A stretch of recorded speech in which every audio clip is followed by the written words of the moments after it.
প্রতিশোধ চাই, কড়া জবাব চাই, উড়িয়ে দাও পাকিস্তানকে, জল বন্ধ করে দাও, পাকিস্তান খরায় শুকিয়ে যাক, আবার যখন আমাদের ড্যামে জল প্রচুর পরিমাণে জমা হবে জল ছেড়ে দাও, বন্যায় পাকিস্তান ভেসে যাক। প্রতিশোধের আগুন জ্বলছে আমাদের এই মুহূর্তে। পেহেলগামে যে নৃশংস বর্বরচিত কাপুরুষোচিত একটা জঘন্য হত্যাকাণ্ড ঘটে গেল, এর জন্যে আমাদের মনে যে আগুন জ্বলছে, যে আবেগ আমাদের মধ্যে এই মুহূর্তে ঘনীভূত রয়েছে, সেটা স্বাভাবিক। এর জন্য চাই কড়া জবাব, এর জন্য চাই কড়া পদক্ষেপ। বিভিন্ন সংবাদ মাধ্যম এবং কিছু ইউটিউব চ্যানেলও রয়েছে যেখানে খুব সুন্দর সুন্দর থাম্বনেল দিচ্ছে এই ধরনের জবাবের, এই ধরনের প্রতিশোধের। তাতে আমরা মনে হচ্ছি আরেকটু উল্লসিত হচ্ছি, এই বুঝি পাকিস্তান মানচিত্র থেকে ঝরে পড়ে গেল। কিন্তু বাস্তবটা কি সেটা আসুন এই ভিডিওর মাধ্যমে আজকে একটু আলোচনা করা যাক। আমাদের অনেক কিছুই রয়েছে, আমরা অনেক শক্তিধর দেশ, আমাদের পরমাণু বোমা রয়েছে, আমাদের বিভিন্ন ধরনের বিমান রয়েছে, ক্ষেপণাস্ত্র রয়েছে। যে কোনো মুহূর্তেই যে কোনো সময় পাকিস্তানকে উড়িয়ে দেওয়া যায়। প্রথমত দুটো পদক্ষেপ, একটা হচ্ছে তাৎক্ষণিক পদক্ষেপ এই মুহূর্তে যেটা করা প্রয়োজন, আর একটা হচ্ছে দীর্ঘস্থায়ী পদক্ষেপ যেটা সন্ত্রাসবাদ কার্যকলাপ বা জঙ্গি নিধনের একটা পদক্ষেপ, যেটা অনেক সময় লাগবে। কিন্তু এই মুহূর্তে যে ক্ষোভের আগুন আমাদের মধ্যে জ্বলছে, আমাদের মধ্যে যে প্রতিশোধের স্পৃহা জন্মেছে, সেটাকে এই মুহূর্তে প্রশমিত করার দরকার। তার জন্য সরকার বিভিন্ন ধরনের পন্থা অবলম্বন করছে, কিন্তু সেই পন্থাগুলো কতটা বাস্তবোচিত, কতটা সত্যি সত্যি পদক্ষেপ নেওয়া যাবে, যেহেতু জনগণের মধ্যে আবেগ রয়েছে, জঙ্গিদের উপর একটা ঘৃণা রয়েছে, একটা প্রতিশোধ রয়েছে, সেহেতু সরকারকেও কিছু করা পদক্ষেপ নেওয়ার জন্য প্রস্তুতি নিতে হচ্ছে এবং নিচ্ছেও। জঙ্গিদের যে প্রধান উদ্দেশ্য ছিল কাশ্মীরের পর্যটনকে বন্ধ করে দেওয়া, এবং 2 নম্বর হচ্ছে ভারতবর্ষের মধ্যে যে হিন্দু মুসলিমের দ্বন্দ্ব, সেটাকে আরেকটু আগুনে ঘি দেওয়া। এই বিষয়ে আমার একটা ভিডিও রয়েছে, প্রথম পর্ব, আজকে দ্বিতীয় পর্ব আপনাদের সামনে শুরু করলাম। সেই ভিডিওটির লিঙ্ক ডেসক্রিপশনে দেওয়া থাকবে। এই ভিডিওটি দেখার পর সেই ভিডিওটা আপনারা দেখে আসতে পারেন। এই ক্ষোভের আগুনকে, এই রাগকে প্রশমিত করার জন্য ভারত সরকার কিছু পদক্ষেপ নিয়েছে, সেগুলোকে মানতে হবে। 1 নম্বর হচ্ছে, যেমন পাকিস্তানের ভিসা বন্ধ করে দিয়েছে। যে ভিসা অলরেডি অ্যাপ্রুভ করা ছিল, পাকিস্তানের নাগরিকরা হয়তো আমাদের ভারতবর্ষে আসতেন, সেগুলোকেও বন্ধ করে দিয়েছে। ভারতবর্ষের মধ্যে যে সমস্ত পাকিস্তানি নাগরিক রয়েছে তাদেরকে ছেড়ে চলে যেতে বলেছে, এবং তারা আস্তে আস্তে চলেও যাচ্ছে। পাকিস্তানের যে অ্যাম্বাসি রয়েছে আমাদের ভারতবর্ষের মধ্যে, সেটা বন্ধ করে দেওয়া হয়েছে এবং তাদেরকে বলেছে তোমরা নিজের দেশে ফিরে যাও। পাকিস্তানে যে ভারতীয় অ্যাম্বাসি রয়েছে সেটাকেও বন্ধ করে দিয়ে ভারতবর্ষের মানুষকে বা সেখানকার যে অফিসিয়াল ছিল তাদেরকে ফিরিয়ে আনা হয়েছে। আরেকটা অত্যন্ত গুরুত্বপূর্ণ কাজ ভারত করেছে, সেটা হচ্ছে সিন্ধু জল বন্টন চুক্তি স্থগিত করেছে। অন্যদিকে কাশ্মীরে যে সমস্ত কাশ্মীরের মানুষ জঙ্গিদেরকে সহায়তা করেছিল, তাদের কিছু ঘরবাড়ি ভেঙে দেওয়া হয়েছে, ঘরবাড়ি আগুনের গোলায় উড়িয়ে দেওয়া হয়েছে। আর এমনিতে সীমান্ত পারে তো গোলাগুলি চলছেই। আগের যে আমাদের জঙ্গি কার্যকলাপগুলো আমাদের দেশের মধ্যে ঘটেছিল, তার জন্য যে সার্জিক্যাল স্ট্রাইক হয়েছিল, সেগুলো কিন্তু এই সময়ে এখন আর নেওয়া হচ্ছে না। এখন এই যে পদক্ষেপগুলো নেওয়া হলো, এই পদক্ষেপগুলোতে ভারতীয় জনগণ এবং ভারত সরকার কতটা সন্তুষ্ট সেটা নিয়েও একটু আলোচনার প্রয়োজন রয়েছে। যেমন ধরুন, এই যে ভিসা বাতিল করে দেওয়া, খুব ভালো হয়েছে, ভিসা বাতিল করেছে, তারা আসছে না। যে সমস্ত ভিসা ছিল অলরেডি ভারতের পাকিস্তানিরা ভ্রমণের জন্য হোক বা চিকিৎসার জন্য হোক এসেছিলেন, তাদেরকে ফিরিয়ে দেওয়া হয়েছে। প্রশ্ন 1 নম্বর থেকেই গেল, সেটা হচ্ছে যে এই ভিসা বাতিল কতদিন স্থায়ী হবে, অর্থাৎ দীর্ঘস্থায়ী কতদিন হবে, সেটা কি সম্ভব? আপাতত এই মুহূর্তে যে গরম আবহাওয়া আমাদের ভারতবর্ষের মধ্যে রয়েছে এবং পাকিস্তানের মধ্যে রয়েছে, তাতে এই ভিসা বাতিলটা বাধ্যতামূলক ছিল বা খুবই জরুরি হয়ে পড়েছিল। কিন্তু আমার মনে হয় না এটা দীর্ঘদিন স্থায়ী হবে। সমস্যা ধীরে ধীরে মিটলে হয়তো দেখা যাবে এই সমস্ত ভিসা টিসা ইত্যাদি আবার আস্তে আস্তে নিষেধাজ্ঞা উঠে যাচ্ছে। ভারত সরকার একটা বিশেষ পদক্ষেপ গ্রহণ করেছে, একটু আগেই বললাম, সেটা হচ্ছে সিন্ধু জল বন্টন চুক্তি। এটা সাময়িকভাবে রদ করা হয়েছে, অর্থাৎ সেটাকে বাতিল বলে ঘোষণা করা হয়েছে। এতে কি হচ্ছে, এতে আমাদের প্রয়োজনীয় অতিরিক্ত জল ছেড়ে দেবো পাকিস্তানে। তাহলে পাকিস্তানে যদি ছেড়ে দেওয়া হয় তাহলে সেখানে বন্যা পরিস্থিতি সৃষ্টি হবে, অথবা আমরা সেই জলটাকে আটকে রেখে দেবো, সেই জলটা পাকিস্তানে যাবে না, তাহলে পাকিস্তানে একটা খারাপ পরিস্থিতির সৃষ্টি হবে। এখন এটাও কত দীর্ঘস্থায়ী হবে সেটা নিয়ে প্রশ্ন থেকেই যাচ্ছে। কেননা এই জল বন্টন চুক্তি 1960 সালে যেটা হয়েছিল, সেটা কিন্তু বিশ্ব ব্যাংকের মধ্যস্থতায় হয়েছিল। এখন যদি দীর্ঘদিন স্থায়ী হয়ে যায়, তাহলে কিন্তু বিশ্ব ব্যাংক চাপ সৃষ্টি করতে পারে দুই দেশের মধ্যে, বিশেষত ভারতের উপর। সেটাও দেখার বিষয় আছে। অনেকে বলছেন অনেক বেশি পরিমাণে ড্যাম যদি তৈরি করা যায় তাহলে এই জলটাকে আমরা আটকাতে পারি। আবার অনেকে বলছেন যে জল যদি ছেড়ে দেওয়া হয়, এখন জল যদি ছেড়ে দেওয়া হয়, এই বিষয়ে আসি।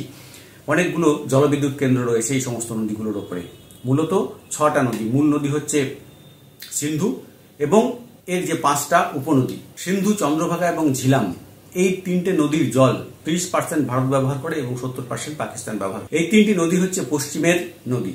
এখানে কিন্তু জল আটকাবার মতো খুব একটা পরিস্থিতি নেই ভারতের। এই মুহূর্তে ড্যামের পরিমাণ ওখানে খুব কম, বেশিরভাগ জলটাই চলে যায় আমাদের পাকিস্তানে। আর 30% যে জল আমরা ব্যবহার করি তার মধ্যেও কিছু জল পাকিস্তানের মধ্যে প্রবেশ করছে। এই 30% জলকে যদি আটকানো যায় বা 70% জলকেও যদি 100% জলকেও যদি টোটাল আটকানো যায়, তার যে স্ট্রাকচার, তার যে গঠন, সেই গঠন কেমন হবে সেটা নিয়েও ইঞ্জিনিয়ারিং মহলে একটা আলোচনা চলছে। আমাদের জানতে হবে যে হিমালয়ের ওই অঞ্চলে যে জিওগ্রাফিক্যাল স্ট্রাকচার, জিওলজিক্যাল স্ট্রাকচার এবং তার যে ফ্লো অর্থাৎ অভিকর্ষ যে টান, মাটির যে টান, এবং সেখানে ড্যাম তৈরি হবে কি হবে না, সেই ড্যাম তৈরি করলে কতটা জল সেখানে ধরে রাখার মতো ক্ষমতা থাকবে সেই ড্যামগুলোর উপরে, মাটি কতটা জল ধরে রাখতে পারবে, কতগুলো ড্যাম তৈরি করলে এটা সম্ভব, এটা নিয়েও কিন্তু প্রশ্ন রয়েছে। গত 30/3/2019 সালে ORF অবজারভেশন রিসার্চ ফাউন্ডেশন তাদের ওয়েবসাইটে একটি আর্টিকেল প্রকাশিত হয়, একটি রিসার্চ আর্টিকেল প্রকাশিত হয়। প্রকাশ করেছিলেন ইফতিকার এ ড্রাবু নামে একজন ইঞ্জিনিয়ার। তিনি হাইড্রো সেক্টর এক্সপার্ট হিসেবে তিনি পরিচিত। তিনি বলছেন যে আমাদের যে তেহেরি বাঁধ আছে, তেহেরি বাঁধটা ভাগীরথী নদীতে 2006 সালে এটা উদ্বোধন হয়, চালু হয়। এটি তৈরি করতে খরচ পড়েছিল $1 বিলিয়ন। এখন আজকের হিসাব অনুযায়ী অর্থাৎ 29/4/2025 ভারতীয় টাকায় এটাকে কনভার্ট করলে হয় 8,513.4 কোটি টাকা। ওই পশ্চিমের যে 3টি নদী রয়েছে সিন্ধু, চন্দ্রভাগা এবং ঝিলাম, এই 3টি নদীর জলকে আটকানোর জন্য তেহেরির মতো 30খানা বাঁধের প্রয়োজন হবে। 30খানা বাঁধ তৈরি করার জায়গা কোথায়? 1 নম্বর। 2 নম্বর হচ্ছে তেহেরি বাঁধ তৈরি করতে 2006 সাল পর্যন্ত, অর্থাৎ 1996 থেকে যদি ধরা হয় 2006 সাল পর্যন্ত $1 বিলিয়ন খরচা হয়েছিল। তাহলে 30টা বাঁধ নির্মাণ করতে কত খরচা হবে এবং কত সময় লাগবে? যদি এখন থেকে শুরু করা যায় তাহলে পাকিস্তানের ওপর ইফেক্ট পড়তে মিনিমাম 10 বছর সময় লাগবে এবং তারপরে আস্তে আস্তে আস্তে আস্তে সেই বাঁধগুলোকে নির্মাণ করতে হবে। কিন্তু 30টা বাঁধ তৈরি করার জন্য যে ক্যাপাসিটি, যেটা বলছে জিওলজিক্যাল স্ট্রাকচার অথবা ধরুন ভৌগোলিক পরিবেশ ওখানকার, সেই জলটাকে ধরে রাখার মতো ক্ষমতা মাটির থাকবে তো? আমরা নিজেরা বলে দিলাম আর সঙ্গে সঙ্গে জল বন্ধ হয়ে গেল, খুব উল্লসিত হয়ে গেলাম, ব্যাপারটা কিন্তু এরকম নয়। খুব কঠিন কাজ এবং সমসাপেক্ষ এবং প্রচুর পয়সা খরচা। সেই জলটা যদি শুধু কাশ্মীরের মধ্যেই ছেড়ে দেওয়া হয় তাহলে কাশ্মীর ভ্যালিটা 7 মিটার নিচে ডুবে যাবে। এটা কে বলছেন? এটা বলছেন ইফতিকার এ ড্রাবু নামে ওই যে ইঞ্জিনিয়ার। আমি তার স্ক্রিনশটও এখানে তুলে দিলাম। এটা হলো পশ্চিমের 3টি নদী এবং পূর্বের যে 3টি নদী রয়েছে সেটা হচ্ছে বিপাশা, শতদ্রু এবং ইরাবতী। এই নদীগুলোর জল মোটামুটি ভারত নিজেই নিয়ন্ত্রণ করে। আর ওই পশ্চিমের যে নদী 3টে রয়েছে সিন্ধু, চন্দ্রভাগা এবং ঝিলাম, এই 3টে নদীর উপর যখন বাঁধ তৈরি করার জন্য ভারত প্রস্তুতি নিচ্ছে সেই মুহূর্তে পাকিস্তান কিন্তু অবজেকশন করেছে এবং সেটা কতদূর টিকবে ওদের অবজেকশন সেটা পরের বিষয়, ভবিষ্যতে আমরা সেটা দেখতে পাবো। যখনই সিন্ধু নদীর জলকে আটকে দেওয়া হবে তখন চীন কিন্তু কি করবে? চীনও কিন্তু আমাদের ব্রহ্মপুত্রের ওপরে যে বাঁধগুলো তিব্বতে তৈরি করে রেখেছে সেখানেও কিন্তু জল আটকে দিতে পারে বা আটকে দেবে, কেননা চীনের সঙ্গে পাকিস্তানের একটা খুব বন্ধুত্বপূর্ণ সম্পর্ক রয়েছে। চীনের অনেক প্রজেক্ট পাকিস্তানে চলছে, তখন কিন্তু ব্রহ্মপুত্রের জল আমার ভারতবর্ষে ঢুকবে না, বাংলাদেশেও ঢুকবে না। এ আরেক ঝামেলা। মানে সমস্যা কিন্তু একটা নয়, সমস্যা চারিদিকে রয়েছে। এত সহজে যে সমাধান হয়ে যাবে এই সমস্যাগুলো তা কিন্তু নয়। যে সমস্ত চ্যানেলগুলোতে আপনারা থাম্বনেল দেখছেন অথবা যারা নিউজ রিডার বা নিউজ যারা পড়ছেন, যে চিৎকার চেঁচামেচি করে বলতে শুরু, এই পাকিস্তান ডুবে গেল, এই পাকিস্তান এই মুহূর্তে ধ্বংস হয়ে গেল, পাকিস্তান মানচিত্র থেকে উড়ে চলে গেল, বিষয়টি কিন্তু এত সহজ নয়। ওরা যে যত সহজে যত তাড়াতাড়ি মুখে বলে দিচ্ছে এবং জনগণকে উদ্বুদ্ধ করার চেষ্টা করছে, নিজেদের ট্রাফিক টানার চেষ্টা করছে ভিউ দেখার জন্য, এটা কিন্তু নয়, এত সহজ জিনিস নয়। যদি তাই হতো তাহলে এই 7-8 দিন হয়ে গেল, আজ 28 তারিখ ভিডিওটা পড়ছি, তাহলে এই 7-8 দিন হয়ে গেল, তাহলে এই কদিনে তো ভারত অনেক কিছু করে দিতে পারত, কিন্তু সেই ধরনের কিছু এখনো পর্যন্ত করতে পারছে না। বড় ধরনের কিছু ধামাকা যেটাকে বলছি আমরা, সেটা কিন্তু করতে পারছে না, কেবলমাত্র এই মুখোমুখি হচ্ছে। এর পরের যে বিষয়, সেই বিষয়টা বলছি। এই মুহূর্তে যা খবর, তাতে কাশ্মীরে 6+8 মানে 14খানা বাড়ি ধ্বংস করা হয়েছে, যে বাড়ির মালিকরা ওই জঙ্গিদেরকে সহায়তা করেছিল কোনো না কোনোভাবে। ভারতীয় নাগরিক তারা, কিন্তু পাকিস্তানের জঙ্গিদেরকে সহযোগিতা করছে, টিআরএফকে সহযোগিতা করেছে বলে খবর পাওয়া গেছে। তাদের বাড়িগুলোকে ভেঙে দেওয়া হয়েছে। এখন এ সবই কিন্তু ক্ষণস্থায়ী,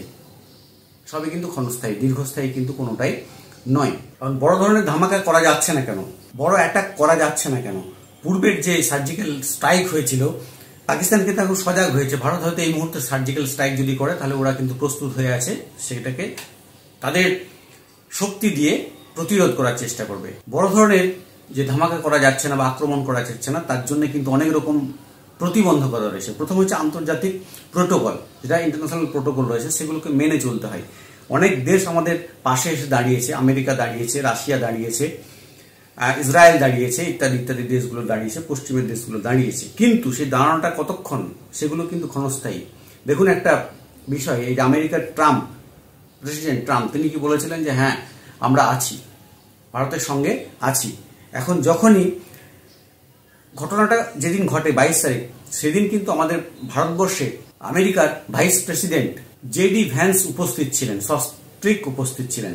তিনি যখনই ফিরে গেলেন আমেরিকায়, ট্রাম্প কিন্তু উল্টে গেল। তা বলল পাকিস্তান আমাদের বন্ধু এবং ভারত আমাদের বন্ধু। ওদের দুজনের মধ্যে যে সম্পর্ক, ভালো বা মন্দ, ভুল সেখানে তিনি একটা বলেছিলেন 1-1,500 বছরের একটা পুরনো সম্পর্ক, এটা কিন্তু নয়। এটা সম্পর্কটা, আমাদের তিক্ততার সম্পর্কটা তৈরি হয়েছে ভারত ভাগের পর 1947 থেকে। তখনই তিনি কি বললেন, জেডি ভ্যান্স ফিরে চলে যাওয়ার পর তিনি বললেন যে ভারত এবং পাকিস্তানের যে সম্পর্ক, তাদের মধ্যে আমি ঢুকতে চাই না, দুজনেই আমাদের ভালো বন্ধু। তাহলে আস্তে আস্তে সরে যাচ্ছে, কেউ কিন্তু এর মধ্যে থাকছে না। এখন আরো অন্য বিষয়, যেমন ইসরায়েল যদি বলে, ইসরায়েল এসেছে, ইসরায়েল যে টেকনিকে হ্যান্ডেল করে তাদের নিজের দেশকে রক্ষা করার জন্য, সেই টেকনিক কিন্তু ভারতবর্ষ করতে পারবে না। ভারতবর্ষের সিস্টেমটা আলাদা। ইসরায়েল ধামাধাম বোমা ফাটিয়ে দিল প্যালেস্তাইনের উপরে, হামাসের উপরে। কত লোক মারা গেল, কে মরছে, বাচ্চা মরছে, মহিলা মরছে, না সাধারণ নাগরিক মরছে, ইসরায়েলের দেখার কোনো দায় নেই। ও যা মরছে মরুক, আমাদের কিন্তু সেই জিনিসটা নয়। আমাদের গতকালের খবরই দেখছিলাম যে এই টেকনিকগুলো কিন্তু আমাদেরকে, এই পদ্ধতিগুলো আমাদের দেখতে হবে। আমাদের দেখতে হবে পাকিস্তানেরও যেন দেখছেন, তার স্ক্রিনশট এখানে দেখতে পাচ্ছেন, যে আমাদের ভারত সরকার কিন্তু দেখছে সেখানকার পাকিস্তানের সাধারণ নাগরিক যেন না মার খায়। কথা বলছি, সেখানকার নাগরিক দেখা গেল 10 জন মারা গেল, তা ওরাও তো আক্রমণ করবে পাকিস্তান। তাহলে ওরা যদি আক্রমণ করে আমাদের 5 জন মারা যেতে পারে, 5 জন কেন মরবে, তার দায়টা কে নেবে? একেই তো আমাদের অবস্থা যা হয়েছে, এই যে সাধারণ নাগরিক যারা পর্যটক গেছিলেন তারাই মারা গেল, নিরপরাধ মানুষ, নিষ্পাপ মানুষ, তারা তো কোনো হিংসাত্মক কাজে জড়িত ছিলেন না। তাহলে এরপর যে সমস্যাগুলো হবে, সেই সমস্যাগুলোকে সামনে রেখে, সেই সমস্যা যাতে না হয়, যাতে ক্ষয়ক্ষতি যাতে না হয় আমাদের দেশের, আমাদের জনগণের, সেই বিষয়টা কিন্তু মাথায় রাখছে আমাদের সরকার। অতএব এত তাড়াতাড়ি যে কোনো কিছু হবে, এটা কিন্তু ভেবে নেওয়া খুব। অন্যান্য দেশ যেগুলো মৌখিক সহায়তার কথা বলেছে, মৌখিক পাশে দাঁড়ানোর কথা বলেছে, মৌখিকই থাকবে, তারা কিন্তু কোনো রকম ভাবে আমাদেরকে অর্থ দিয়ে বা আরো অন্য কিছু দিয়ে, অস্ত্র দিয়ে সাহায্য করবে না। পাকিস্তানের মধ্যে এখন চীনের প্রচুর প্রজেক্ট চলছে। এখন ধরা যাক ক্ষেপণাস্ত্র দিয়ে পাকিস্তানকে আক্রমণ করা হলো, এবং সেই চীনের প্রজেক্টগুলি যদি ধ্বংস হয়ে যায়, চীন কিন্তু ছেড়ে কথা কইবে না। যদিও ট্যাক্টফুলি এই কাজগুলো করা প্রয়োজন হয়ে পড়েছে। সেখানকার যে ট্যাঙ্কার রয়েছে, অয়েল ট্যাঙ্কার, সেগুলোকে, অথবা বিদ্যুৎ যে সরবরাহকারী কেন্দ্রগুলো রয়েছে, হাই টেনশন পাওয়ার গ্রিড রয়েছে, সেগুলোকে লক্ষ্য করে ক্ষেপণাস্ত্র হয়তো বর্ষণ করতে পারে আগামী দিনে ভারত, সেটা দেখার বিষয়। কিন্তু খুবই ট্যাক্টফুলি কাজগুলো না করলে ক্ষতিটা আমাদেরও হয়ে যেতে পারে। অন্যদিকে আরো দুটি দেশ ভারতবর্ষের মাথা ব্যথার কারণ। একটা হচ্ছে তুরস্ক পাকিস্তানকে সাহায্য করব বলেছে, পাশে দাঁড়ানোর কথা বলেছে। আর এই দিকে রয়েছে আমাদের পূর্ব দিকে বাংলাদেশ। এই বাংলাদেশ এখনকার যে পরিস্থিতি, তাতে ভারতবর্ষের পক্ষে মোটেই কিন্তু মঙ্গলজনক নয়, বিশেষ করে জঙ্গি কার্যকলাপের জন্য। বাংলাদেশ এবং পাকিস্তান যেভাবে জঙ্গিদেরকে সহায়তা করছে, বাংলাদেশ যেভাবে জেলে আটকে থাকা জঙ্গিদেরকে ছেড়ে দিয়েছে, তাতে ভারতের পক্ষে মোটেই সুখকর নয়। তাহলে সবকিছু দেখতে হচ্ছে। আর পাকিস্তান চুপচাপ বসে আছে, ওরা অপেক্ষা করছে ভারত কখন আক্রমণ করবে, তাদের উপর আঘাত হানবে এবং আন্তর্জাতিক মহলে ভারতকে আরো নাস্তানাবুদ করবে এবং তাদের বদনাম করবে। তারপরে তারা অপেক্ষা করছে যে ভারত আমাদেরকে আক্রমণ করুক। যারা চিকিৎসার জন্য পাকিস্তান থেকে আমাদের এই দেশে এসেছিলেন তারা কিন্তু ফিরে গেছেন। অনেকে শুনছিলাম, খবরে দেখছিলাম যে হার্টের চিকিৎসার জন্য অনেকে এসছে, বাচ্চা ছেলেদেরকে নিয়ে এখানে এসেছে, দিল্লিতে চিকিৎসা করাচ্ছে, প্রচুর টাকা খরচা হয়ে গেছে, কিন্তু তারা চিকিৎসা না করিয়েই নিজের দেশে পাকিস্তানে ফিরে যেতে বাধ্য হলেন। এই মুহূর্তে সম্প্রীতির বার্তা বা সম্প্রীতির কথাবার্তা বলা কিন্তু খুবই বাতুলতা। তাদের মধ্যস্থতাকারী যে দেশই আসুক না কেন, সম্প্রীতি বা যেটাকে বলি বন্ধুত্বপূর্ণ আলোচনা, সেটা কিন্তু হবার নয়। এখন কিন্তু ওই ধামাকা বা ওই যুদ্ধ না হলেও এখন গোলাগুলি বা ওই পর্যায়ের কিছু একটা চলবে। এখন হিংসার যে সীমারেখা, সেই সীমারেখাটি কিন্তু কোনো একটা গণ্ডির মধ্যে সীমাবদ্ধ থাকছে না, ওটা কিন্তু দীর্ঘায়িত হচ্ছে, অর্থাৎ তার পরিধি কিন্তু আস্তে আস্তে বাড়তে থাকে। এগুলো হলো সরকারিভাবে নেওয়া কিছু পদক্ষেপ। এখন আসা যাক আমাদের করণীয়টা কি, অর্থাৎ সাধারণ জনগণ কি করবে। প্রথমে বলেছিলাম যে জঙ্গিদের মূল উদ্দেশ্য ছিল পর্যটকদের বন্ধ করে দেওয়া কাশ্মীরে যাওয়া, এবং 2 নম্বর হচ্ছে হিন্দু মুসলিমের দাঙ্গাটাকে আরেকটু বাড়িয়ে দেওয়া ভারতবর্ষের মধ্যে। এই দুটোতে তারা প্রাথমিকভাবে সাকসেস হয়েছে। এখন সাকসেস হতে দিলে কিন্তু চলবে না আমাদেরকে। তাহলে আমাদের করণীয়টা কি? আমাদের করণীয় হচ্ছে এই যে পর্যটন বন্ধ করে দেওয়া কাশ্মীরে, এটা কিন্তু মানলে একেবারেই চলবে না, অর্থাৎ পর্যটনটাকে চালু রাখতে হবে। সেটার জন্য সহযোগিতা করতে হবে সরকারকে, উপযুক্তভাবে সঠিকভাবে বাস্তবোচিত নিরাপত্তা দেওয়ার ব্যবস্থাটা করতে হবে। অর্থাৎ সেখানে কঠোর নিরাপত্তার সঙ্গে পর্যটকরা সেখানে যাবেন, ঘুরবেন, বেড়াবেন, আনন্দ করবেন, এবং সেখানকার মানুষের হাতে যাতে টাকা আসে সেই ব্যবস্থাটা কিন্তু করে দিতে হবে। এবং অনেকে বলছেন সোশ্যাল মিডিয়ায় যে কাশ্মীরে যাওয়া বন্ধ করে দেওয়া দরকার, এবং কাশ্মীর যাওয়া বন্ধ করে দেওয়া দরকার মানেই জঙ্গিদের যে উদ্দেশ্য ছিল সেই উদ্দেশ্যটা কিন্তু সাধিত হয়ে যাচ্ছে, অর্থাৎ তারা যে লক্ষ্য নিয়ে এখানে এসেছিল সেই লক্ষ্যটাই পূরণ হয়ে যাচ্ছে। পর্যটন বন্ধ করে দেওয়া এটাই ছিল তাদের অন্যতম একমাত্র উদ্দেশ্য। তবে শোনা যাচ্ছে পর্যটন বন্ধ 2 দিন ছিল, এখন কিন্তু খুলে দেওয়া হয়েছে। অনেকের ফিরে আসার টিকিট ছিল, সেই দিন পর্যন্ত তারা অপেক্ষা করছেন এবং সেই দিনের মধ্যে তারা ওখানে ঘোরার ব্যবস্থা করছেন। এবং কিন্তু আগামী দিনে যাদের টিকিট রয়েছে সেই টিকিট অনেকে হয়তো ক্যান্সেল করে দিয়েছেন, আবার অনেকে হয়তো ক্যান্সেল করেনি, তারা কিন্তু সেখানে যাবেন। এখন এই মুহূর্তে যে আবার নতুন করে জঙ্গি হামলা হবে এটা কিন্তু সম্ভাবনা খুবই কম, কেননা প্রচুর নিরাপত্তা ও সিকিউরিটি বেড়ে গেছে। আবার এটাও কিন্তু সরকারকে নিশ্চিত করতে হবে যে আগামী দিনে এই সিকিউরিটিটা অত্যধিক পরিমাণে থাকে। অন্যদিকে হিংসা ছড়ানোর একটা পদ্ধতি আমরা নিয়েছি, আমরা মনে প্রাণে রক্তের মধ্যে মাখিয়ে নিয়েছি, সেটা হচ্ছে সোশ্যাল মিডিয়াকে ব্যবহার করা। সোশ্যাল মিডিয়ার মধ্যে কোন একটা পোস্ট, সেই পোস্ট ঘিরে এত কমেন্ট, এত বিরূপ মন্তব্য, এত কুরুচিকর মন্তব্য করছেন সবাই, তাতে কিন্তু হিংসা বাড়ছে বই কমছে না, এবং কমার কোনো আশাও নেই। সোশ্যাল মিডিয়া থেকে দূরে থাকুন। উল্টো পাল্টা নেগেটিভ নেতিবাচক মন্তব্য একে অপরকে দোষারোপ করে সেই জঙ্গিদের লক্ষ্যটাকে, উদ্দেশ্যটাকে সাধন করা হচ্ছে। মানে তারা যেটা চাইছিল সেটাই কিন্তু হচ্ছে। এখন এই সোশ্যাল মিডিয়া থেকে যে মারাত্মক অনেক কিছু ঘটনা ঘটে যেতে পারে সেটা কিন্তু অমূলক নয়, এটাকে মাথায় রাখতে হবে। আর প্রত্যেককে একে অপরকে সন্দেহের চোখে তাকানো, সন্দেহের চোখে দেখা, অবিশ্বাস করা, এটাকেও কিন্তু বন্ধ করতে হবে। সোশ্যাল মিডিয়া থেকে যতটা দূরে থাকা যায় ততটাই ভালো। 3 নম্বর হচ্ছে প্রচলিত যে নিউজ মিডিয়াগুলো রয়েছে, নিউজ চ্যানেলগুলো রয়েছে, সেগুলো থেকে দূরে থাকুন। এই যে বড় বড় থাম্বনেল করে দেখানো, পাকিস্তান উড়ে গেল, পাকিস্তানের মানুষ না খেতে পেয়ে মরে গেল, পাকিস্তানের মানুষ বন্যায় ভেসে গেল, পাকিস্তানের মানুষ খরায় মরে গেল, ক্ষেপণাস্ত্র ছেড়ে দেওয়া হলো, ইসরায়েল চলে এসেছে ভারতের পাশে, পাকিস্তানের উপর বিশাল একটা ধামাকা হবে, এগুলো কিছুই হবে না। ওদের নিউজ দেখা হবে, আমরা ওদের নিউজ দেখব, আর ওদের টিআরপি বাড়বে, এর চেয়ে আর কিছু হবে না। আমাদের নিজের মাথায় কি আছে সেটা কেউ জানি না, যেটা ভরে দেওয়া হয়েছে আমাদের মাথায় সেটাই আমরা চর্বণ করছি, চর্বিত চর্বণ করছি। আমাদের নিজের কোনো অস্তিত্ব বলে কিছু নেই। কারণ কি? কারণ মনে হচ্ছে যেন কোথাও না কোথাও তাদের চিন্তা ভাবনার সঙ্গে আমাদের চিন্তা ভাবনা কিছুটা মিলে যাচ্ছে। মানে আমরাও কি সেই পর্যায়ের মানুষ? প্রথমে যেটা বলেছি, প্রতিশোধ স্পৃহা একটা থাকে, আগুন জ্বলে, কঠোর শাস্তি দেওয়ার, কঠোর পদক্ষেপ নেওয়ার পরিকল্পনা থাকে, কিন্তু সেটা যুক্তিসম্মত এবং বাস্তবোচিত যদি না হয় তাহলে নিজের বিপদে আসে। তাহলে সঠিকভাবে যে পলিসিটা নিলে জঙ্গিদেরকে আক্রমণ করা যাবে, জঙ্গিদেরকে ধরা যাবে, জঙ্গিদেরকে নিধন করা যাবে, সেই পন্থাটাই নেওয়া দরকার, যেটা বাস্তবের কোনো রূপরেখা নেই, বাস্তবে কোনো ঘটবে না কোনোদিনও, সেই ধরনের চিন্তাভাবনা, সেই ধরনের পদ্ধতি অবলম্বন করা মূর্খামি ছাড়া কিছু নেই। উল্টে নিজের জীবনকে বিপদের সামনে নিয়ে আসা। যে মতাদর্শ আমাদের মধ্যে রয়েছে, পলিটিক্যাল মতাদর্শ, সেই মতাদর্শের ভিত্তিতেই যে পদক্ষেপগুলো নেব সেটা বাস্তবায়িত হবে কিনা, বাস্তবোচিত হবে কিনা, সেটাকে না যাচাই করে হুড়মুড় করে নিজেদের গলা ফাটানো, কমেন্ট করা ইত্যাদি এগুলো থেকে বিরত থাকুন। অল্টারনেটিভ নিউজ দেখুন, অনেক নিউজ রয়েছে, অনেক খবর রয়েছে, অনেক ব্যক্তি রয়েছে, তারা কিন্তু ভালো মন্দ, খারাপ ভুল, সঠিক বেঠিক সবগুলোই কিন্তু তুলে ধরছেন। কার দোষ কার ভুল, নিজের যদি দোষ থাকে সেই দোষটাকে যদি আমরা সততার সঙ্গে যদি নিজের দোষটাকে ভুলটাকে যদি না প্রকাশ করি, তাহলে সেটা কিন্তু ভালো কাজ মোটেই নয়। কেবলমাত্র অন্যের দোষ ধরবো, নিজের দোষ প্রকাশ করব না, বলবো না, কিছু স্বীকার করব না, সেটা কিন্তু ভালো নিউজ নয়, ভালো খবর নয়, ভালো ভিডিও নয়, ভালো লেখা নয়। সমালোচনা নিজেরও করা দরকার, আত্মসমালোচনা যেখানে হবে সেই জিনিসগুলো দেখুন, সেই জিনিসগুলো পড়ুন, সেই জিনিসগুলো শুনুন, তারপর সঠিক সিদ্ধান্ত অটোমেটিক আমাদের মাথা থেকে অবশ্যই বেরিয়ে পড়বে। ভিডিওটা অনেক দীর্ঘ হয়ে গেল।